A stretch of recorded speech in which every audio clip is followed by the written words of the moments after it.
মাঝে কেটে গেছে প্রায় ২০০ বছর। বর্তমানের ব্যস্ত এগরা শহর তখন ছিল ঘন জঙ্গলে ঘেরা এক নিঝুম এলাকা। মানুষের বসতি ছিল অল্প, চারিদিক ছিল বালুকাময় ভূমি ও নির্জনতার ছায়া। সেই সময় এক অজানা সাধক এই জঙ্গলের মধ্যে শুরু করেন মা শ্মশানকালীর আরাধনা।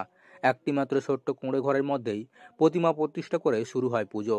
প্রদীপ, ধূপকাঠি আর ভক্তদের অগাধ বিশ্বাসে ধীরে ধীরে গড়ে ওঠে এগরার আজকের শ্মশানকালী মন্দিরের ভিত্তি। আর ২০০ বছর পর ঐতিহ্যবাহী এই পুজোকে ঘিরে এলাকাবাসীদের মধ্যে এখন উন্মাদনা তুঙ্গে।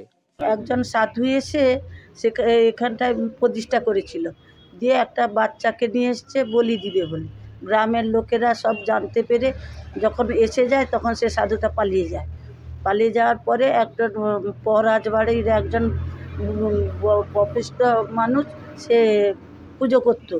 তারপর সে চুরি চামারি করার জন্য তাকে ছাড়িয়ে দেওয়া হয়। তারপর আমার শ্বশুরের বাবাকে এনে পুজো করতে রাখা হয়। এখানটা প্রচণ্ড জঙ্গল ছিল, জঙ্গলের মধ্যে একটা হেরিকেন নিয়ে আমার শ্বশুরের বাবা পুজো করতে আসতেন।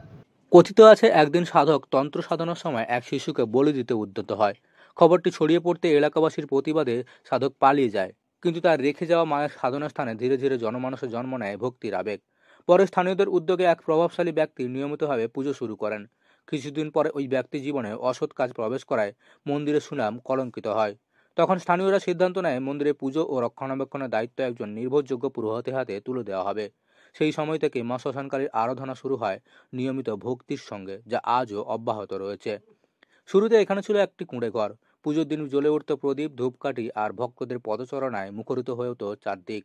সময়ের সঙ্গে সঙ্গে মন্দিরের প্রতি মানুষের ভক্তি আরও গভীর হয়।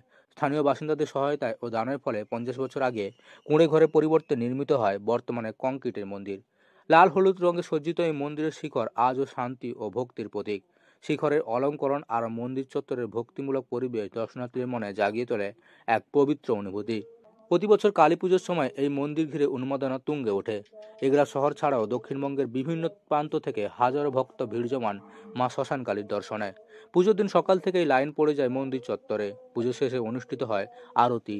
স্থানীয়রা বিশ্বাস করেন মা শ্মশানকালী সকল বিপদ দূর করে মনের বাসনা পূরণ করেন।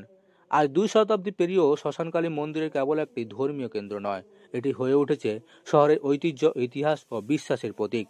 দীঘার রাস্তায় গড়ে ওঠা এই মন্দিরের প্রতিটি ইট যেন সাক্ষী হয়ে আছে সময়ের পরিবর্তনে, অথচ অটুট রয়েছে ভক্তির আবেগ।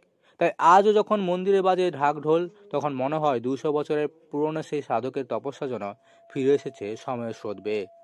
পূর্ব মেদিনীপুরের এগরা থেকে মদন মাইতির রিপোর্ট, লোকাল ১৮ বাংলা।